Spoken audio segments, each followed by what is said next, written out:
How to meaningfully inhabit a space. How to weave ourselves into a new territory. To think the project of human inhabitation in present times. The initial impulse for this season of Woods and the Sound is a personal, collective journey. A journey a foresta to become a real forest. Our search for spaces of the possible, to say it with Isabel Stengers, a search for making a home for a multispecies collective. So what can we learn from vernacular, contemporary and emerging knowledges of spatial practices, as well as multilingual situated dialogues? Can architecture support multispecies conviviality? This season unfolds as a relational research as necessity, becoming a context for a collective sense-making, seeking vocabularies and articulating ideas that may enact ecologies of practice in our search for more inclusive and regenerative inhabitation.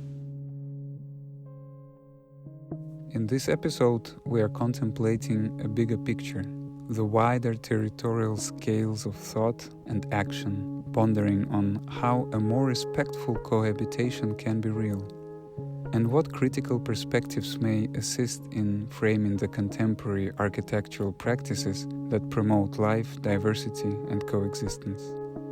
We want to thank all the contributors to this episode, human and not only, all the places, all the practitioners and thinkers, all those who have directly and indirectly informed this episode. You will find their names throughout the episode, as well as in show notes and in the titles at the end. Thanks for tuning in. Let's begin again.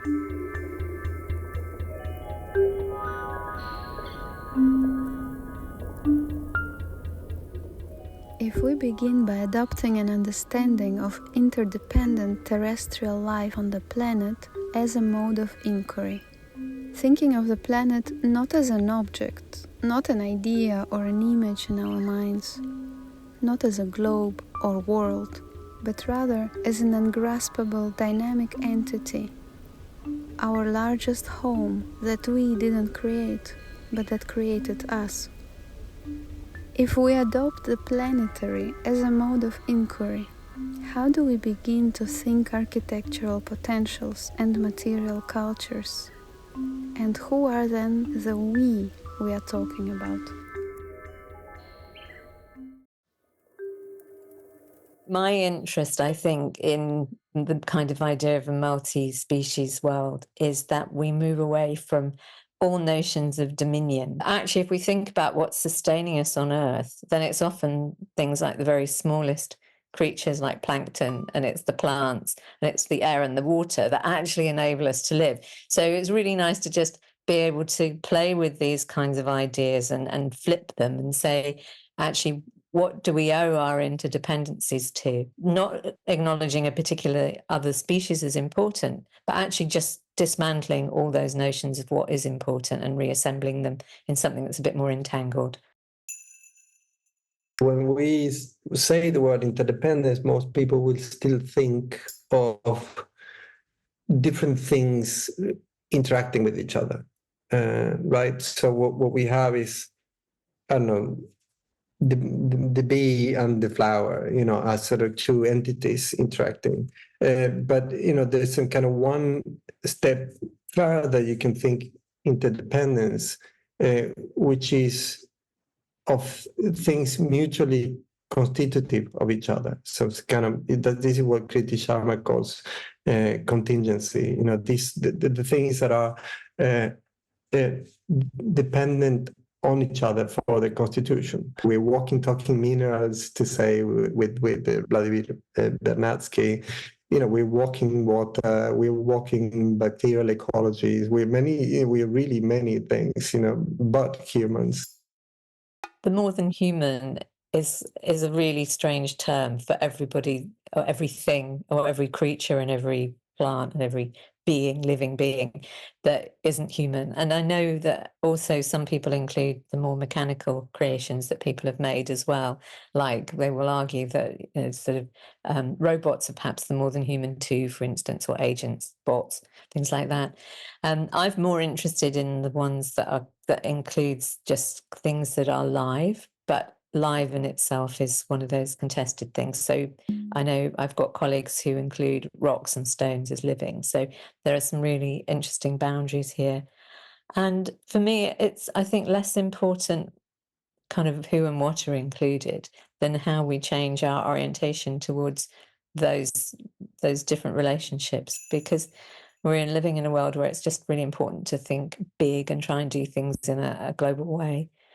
An awful lot of what we need to do is actually coexist better with the creatures and the people that we're living amongst. So for me, there's something about what happens when we take an intimate view of the world and start to look at relationships in their details. So something about how we understand what's local to us, what's relevant to us, and become more appreciative.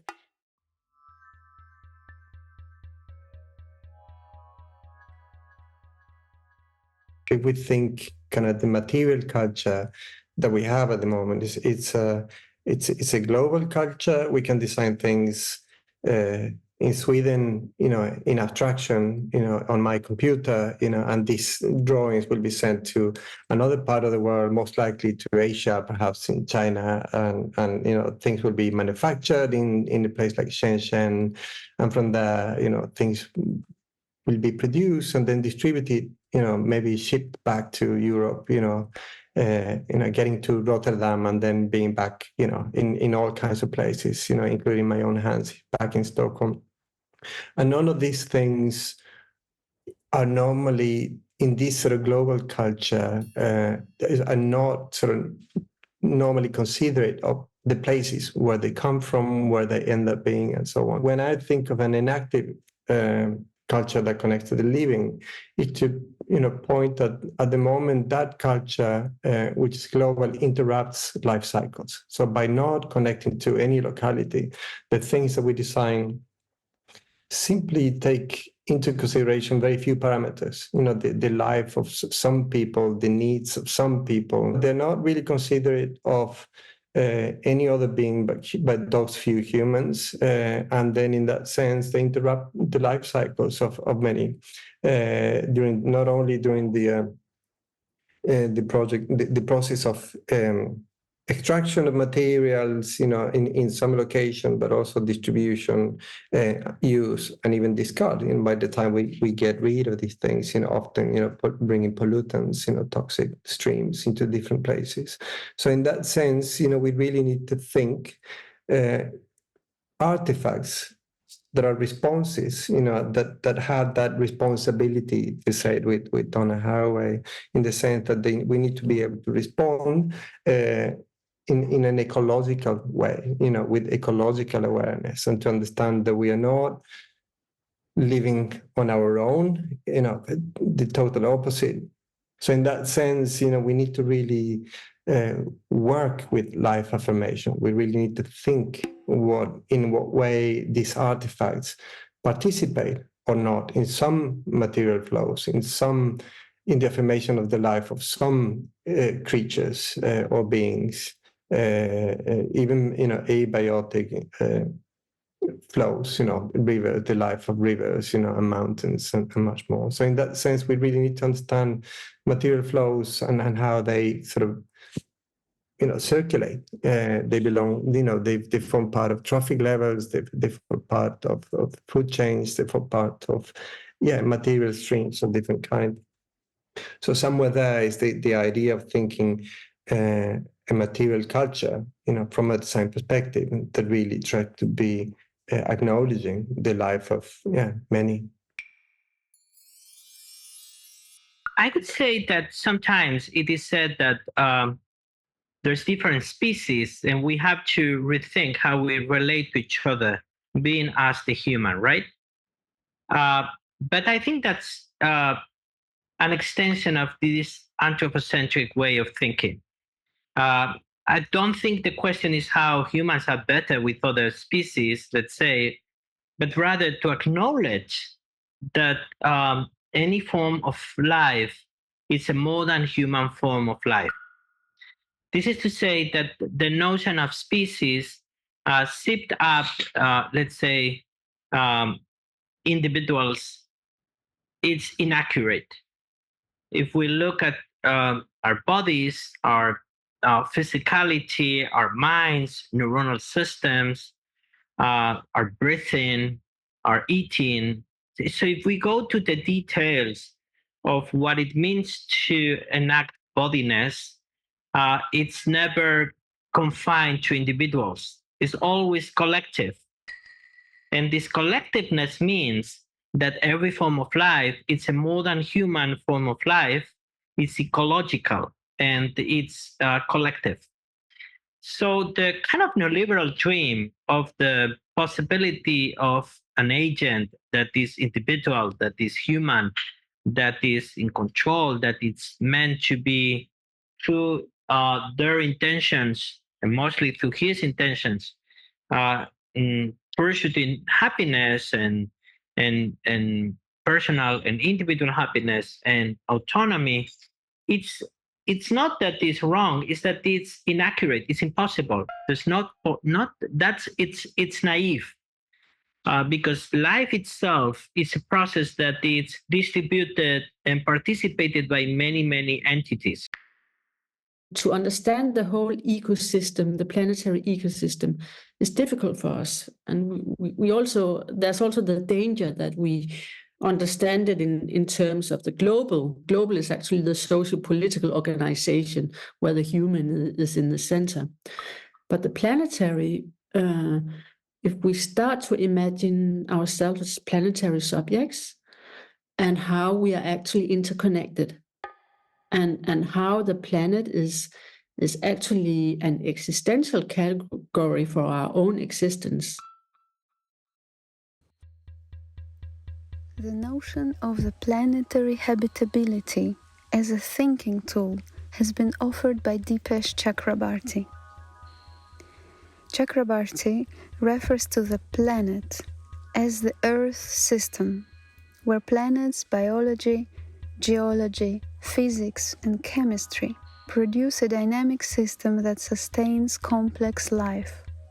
He writes, "The emergent category of the planet in the humanities seem to indicate a shift in concern from the sustainability of human society to a non-anthropocentric concern of the habitability as such of our planet, arguing that the question is not how life is managed in the interest of power, but rather what makes planet friendly to the continuous existence of complex life." Planetary, thus, is inviting to think beyond the abstractions of globe and globalism. The globe is on our computers, no one lives there, writes Gayatri Chakravorty Spivak in Imperatives to Reimagine the Planet. Also, Bruno Latour invites a deviation from the global, bringing in the terrestrial category as a reorientation of thinking, as a common ground. So the invitation we sense is to think of planetary not as a detached or distant view of the blue marble of the Earth from space, and not as a figure of totality of a colonial gaze or imperial control, but rather as a poetic living image of the interconnected dynamic system we are part of and are expressions of, together with many others. Our first encounter with the notion of the planetary was reading an ecological manifesto published by Gilles Clément more than 20 years ago, The Planetary Garden. It's rooted in the idea of transcending boundaries and considering the whole biosphere as a garden, working with and not against the natural ecosystems to maintain and foster complexity and diversity of life. Le jardin planétaire, il est arrivé parce que moi j'ai voyagé un peu trop, mais bon, et que j'ai constaté qu'il y avait des incroyables mécaniques du brassage planétaire partout, partout. Dans toutes les zones climatiques, en fait, on oublie la notion de frontière. Il en existe un petit peu par les zones climatiques. Mais une plante qui est originaire d'un milieu climatique va pouvoir aller habiter un autre endroit sur la planète si le climat est le même. Sinon, on ne pourra pas. Moi, c'est tout. C'est les seules frontières. Donc j'ai dit, ben voilà, la planète est un jardin. C'est elle le jardin. Et la biosphère, la partie de la biosphère. Finding ourselves collectively in the midst of ecological and ethical crises which demand a change in our attitudes and relationships, how to move within existing cultural frames that have produced the impact of humanity on the planet that is set to match that of the thousands of years of geological change. Traces of human presence, impact and effects of industrialization are almost everywhere on the planet, making of these times its own geological era, the Anthropocene. The idea of a human inherited from Enlightenment thinking, the human of the Anthropocene, has been challenged by numerous philosophical movements that could be brought together under the name of post-humanism. These movements share the idea of a human as a cultural historical construct and the wish to dismantle, rethink, and rebuild it in ways that avoid oppositional thinking of the excluding, globally scaled monohumanism, towards an understanding of a human being that is contemplating collective multispecies empowerment and coexistence, where indeed human is turning up as a planetary subject, as a human becoming, perhaps. The planetary as a thinking tool can also be understood as a thinking tool of post-human philosophy. It shifts from the anthropocentric worldview and embraces the interdependent terrestrial life.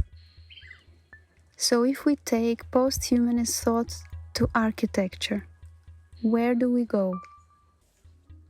In the context of planetary imaginaries, how do we expand the imaginaries of the project of human inhabitation? How can architecture offer frames towards regeneration and potential symbiosis emerging from post-human perspectives that doesn't exclude but decenters the human and opens ways towards multispecies care? I think that architecture is often explained as something that is about space, the provision of space, and therefore architecture seems to be like the frame where things happen, right? Like it's a provision of the background for things to happen, like a box where you then afterwards it's kind of previous to any interaction, and then interaction happens in architecture. I've been challenging this notion, this Sevian, like Bruno Sevi influence on kind of this way of explaining architecture, which I think it's not helpful to think ecologically.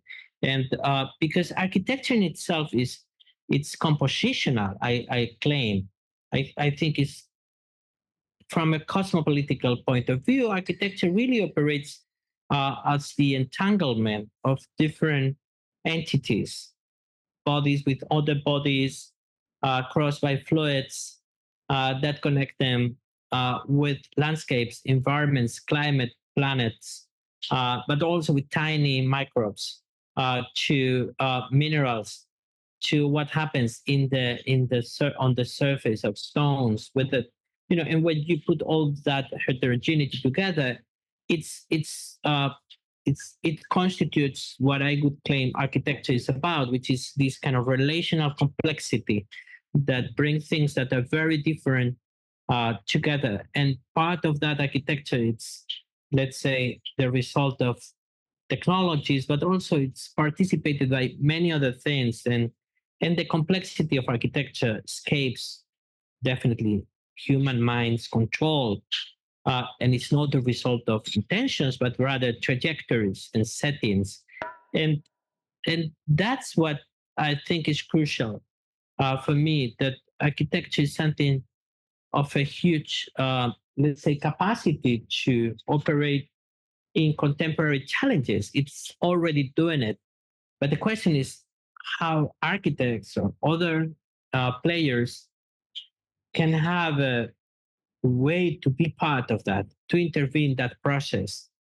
And that's the key challenge I think that we have now as architects to operate in this ecological paradigm. For me, it's something about that we have to unlearn and reimagine. And here, places and spaces matter a lot for our unlearning and reimagining processes. The whole post-human architecture project can be summed up as one way of talking about turning the project of disconnection, of colonialism, of separation on its head and saying, okay, that's what we've been up to in all kinds of ways for maybe 500 years. As a humanist project, to separate ourselves from nature, to separate ourselves from each other, to continually invent projects of extraction which denied reciprocity or gratitude. And you see this all the way back into the old myths, there's so many stories about humans forgetting to be grateful and forgetting about the reciprocity with the world that we see in all kinds of indigenous rituals of gratitude, offerings, and gestures of connection. Because I don't think post-human architecture actually, it doesn't become a style. It doesn't become a kind of movement that changes architecture fundamentally.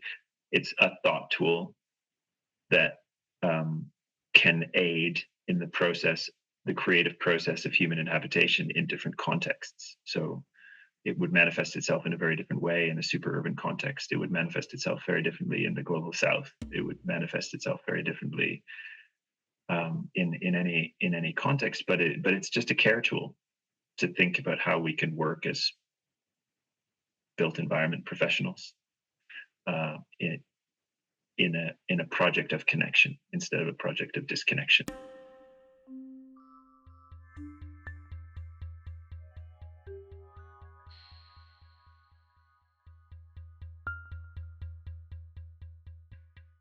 Post-humanism is a very broad umbrella, which also includes transhumanism.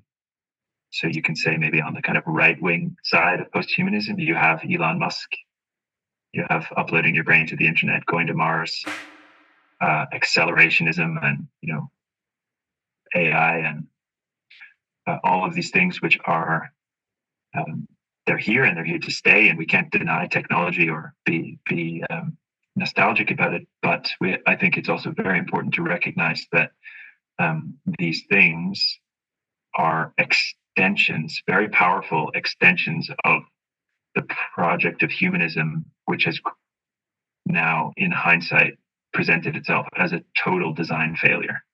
But then at the other side of post-humanism, you have, what they're now calling critical post-humanism, which is this kind of extension of feminism into naturalized others, and wanting to decenter the human subject and talk about more than human ways of knowing, which is really, in a very generalized sense, reconnecting with indigenous ways of knowing.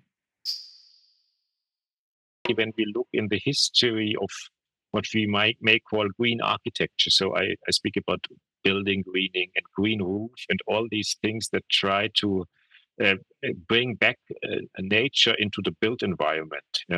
It's very interesting because when you look at a green roof, how it is constructed, you have super strong barriers between the growing plants and the construction to protect the construction from the forces of natural growth, like roots penetrating into the construction.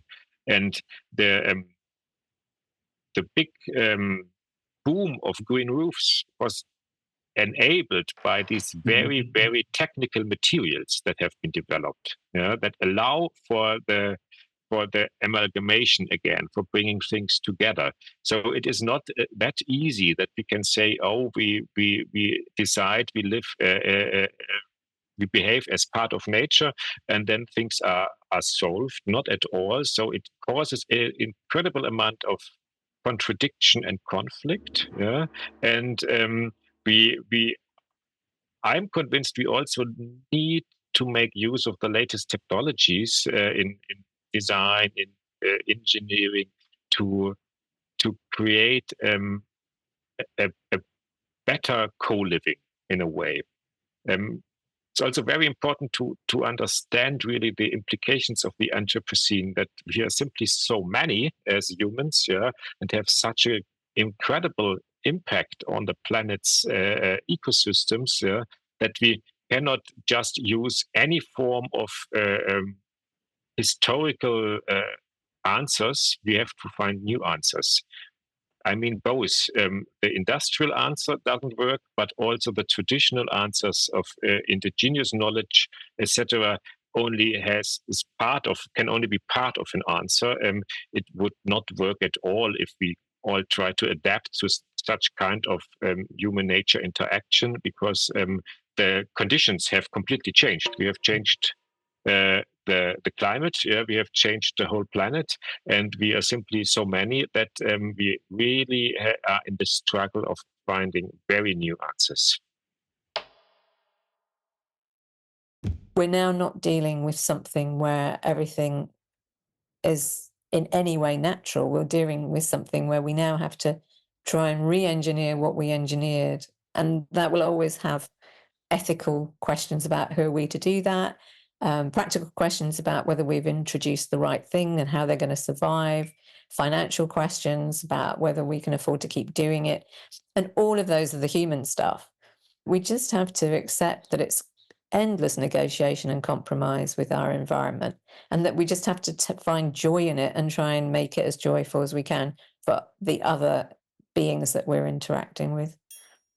I like how Annette's saying, for example, I think it's in Living on a Damaged Planet, or is it in Mushrooms at the End of the World? I can't remember.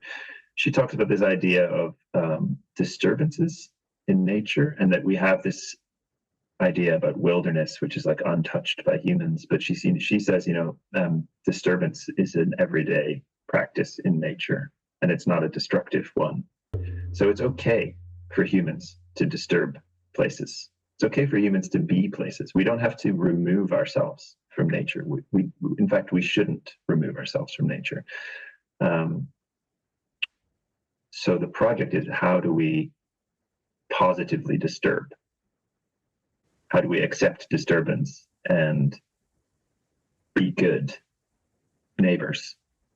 We have to take inequality between species as the point of departure, because this is where we are. I mean, it's really hegemonic. We have humans throughout centuries has conducted extractive approaches to nature, or whatever we call it, to the planet. So and there's a lot of friction in it as well. So we have to take negotiations and frictions into consideration, like we do when we form human collectives. So this is pointing to the process of commoning instead of having a commons. Whatever post-humanism is subjected to, it has this reprogramming effect. It reprograms the subject, it programs the practice. It has this kind of reprogramming effect of whatever it is you trouble post-humanism with. And so what I realized was that perhaps food forests are the closest thing that we have to a post-human architecture. What a food forest is a way of being in the world which coincides with hunter-gatherer civilizations, very, very old. I mean, there's a food forest which is still being used and cultivated in Morocco, which they say is at least 2,000 years old. And there are food forests. There was a food forest discovered in the west coast of Canada last year, which hasn't been tended by humans in 100 years or more because of colonialism, but is still producing tremendous amounts of food. And so it tuned me into this thing. It's interesting. The thing about food forests is that they are neither culture nor nature. It's a cultural project, which is also a natural project. You develop a relationship with a plant through foraging, and then instead of just returning to that plant to forage when it's flowering or fruiting, you bring it back to where you live. And that process creates a biodiversity hotspot where resource flows are kind of just humming. All this kind of fruit is falling to the ground. You eat some of it, animals eat some of it, the soil gets the rest of it, and it just keeps producing. And as we know and love about food forests, they're kind of a self-watering, self-fertilizing ecological systems, which don't, when they're really humming, don't need us at all, but we can benefit tremendously from. And we are the makers of them. So it puts us back in this kind of space where we're a bit like beavers or wolves or some other keystone species who, the idea of a keystone species is one that is at the determining peak of an ecosystem in such a way that if you remove them from the ecosystem completely changes. But the way that they are in the ecosystem is not a destructive force. It's a disruptive force, but it's not destructive in the way that humans disturb ecosystems.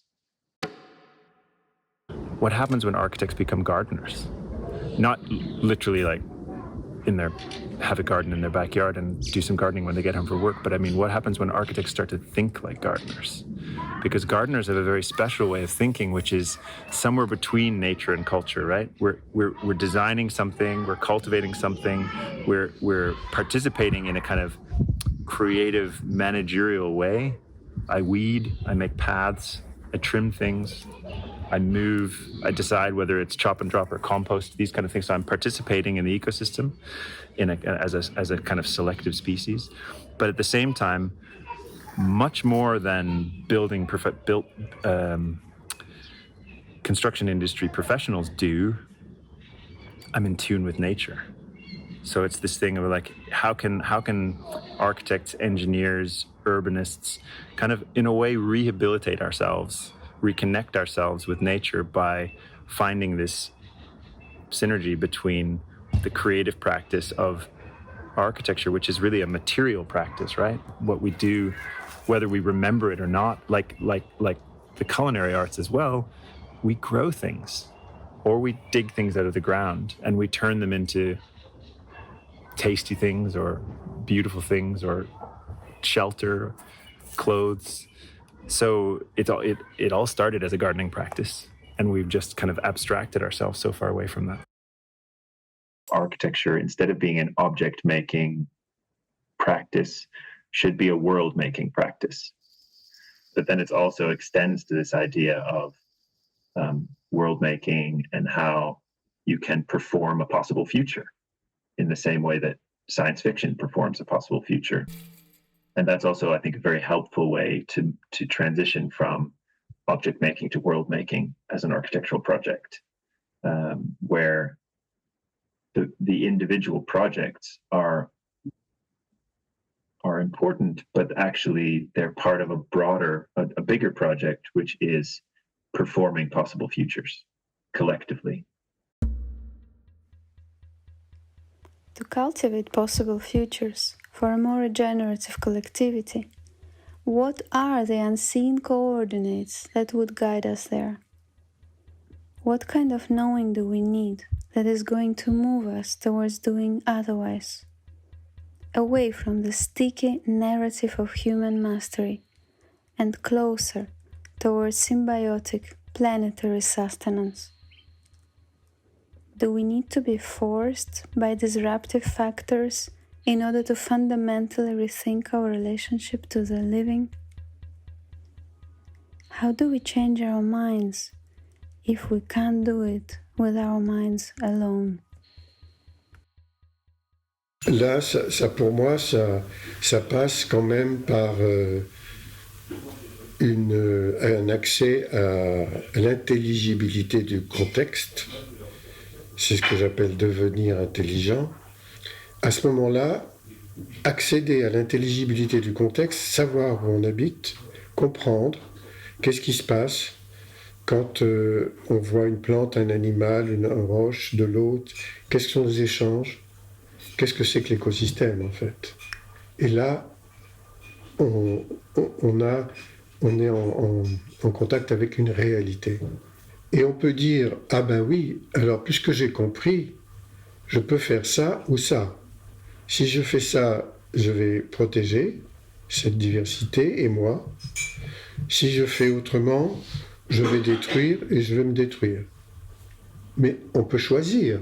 Je crois que ça dépend énormément du modèle culturel dans lequel on vit.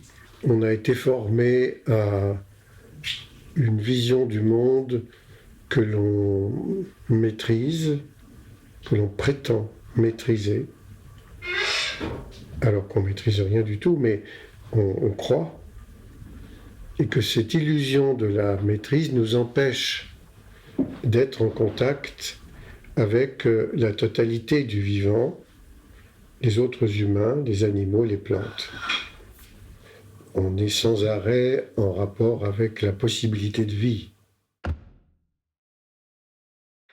I think to get to this point, or to this to realize that we are interconnected and that the planetary is actually our life conditions as such, because we cannot live without biodiversity, other species, our ecosystems functioning.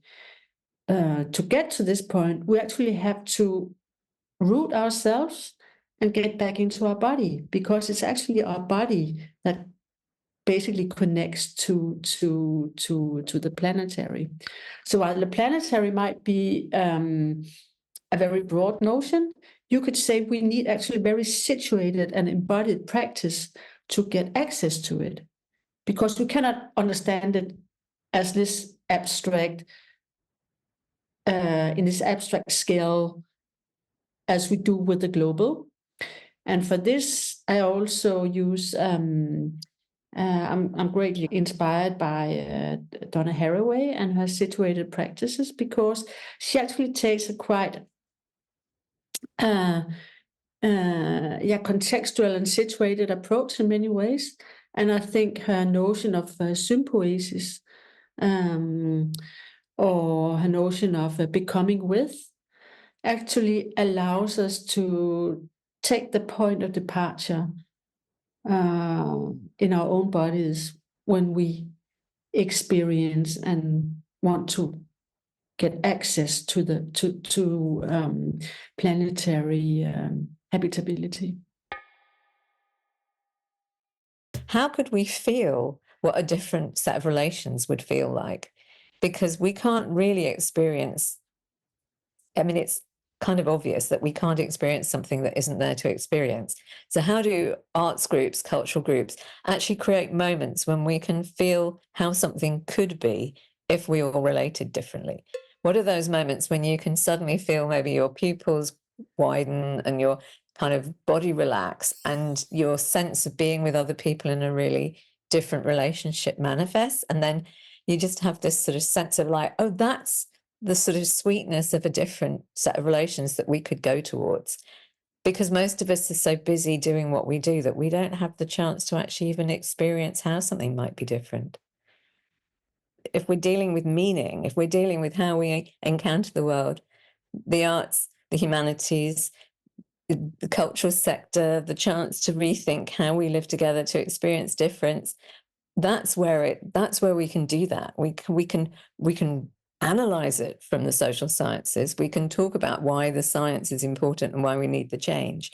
But if we're talking about really moving people and winning hearts and minds to make change, it's not by directing people to behave better, but it is by giving people a sense that there's something to go towards and something to care about.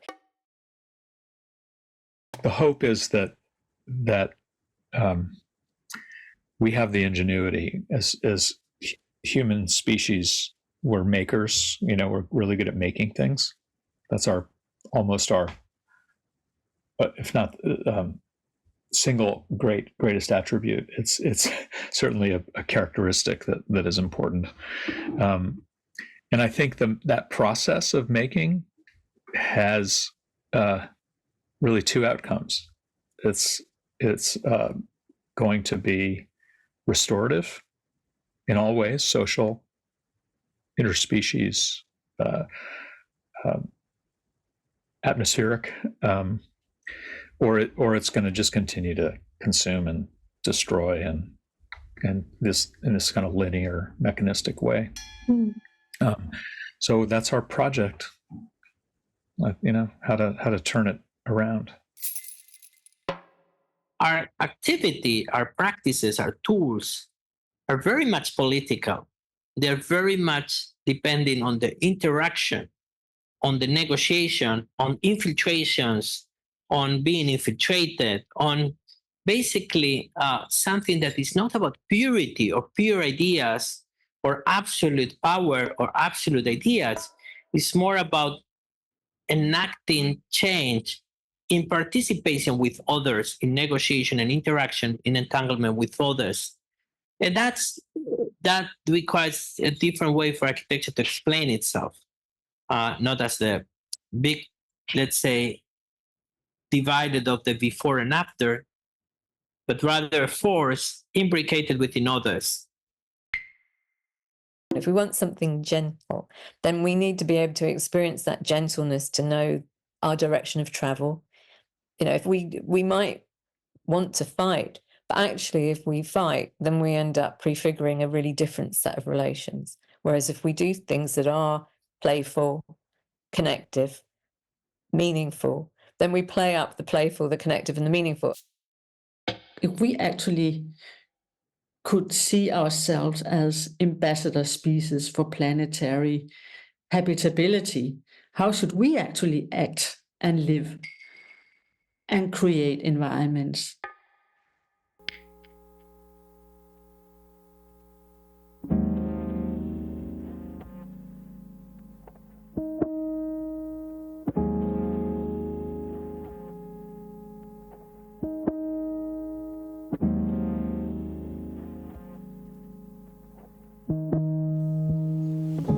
Thinking planetary as a poetic and mystical relational category to guide our actions. Freedom to imagine, our freedom to imagine, that which may yet be possible, cohabitation, ethics of care, ethics of care, our freedom to make it of our body, so we can cultivation. Ethics of care that we ourselves body, inviting to the deeper thinking planetary until our edges soften, and thinking planetary into the living biosphere. Thinking planetary.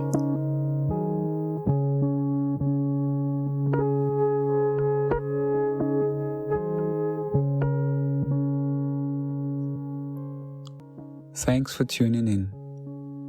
You will find links to the public profiles of all participants in the notes section of this podcast.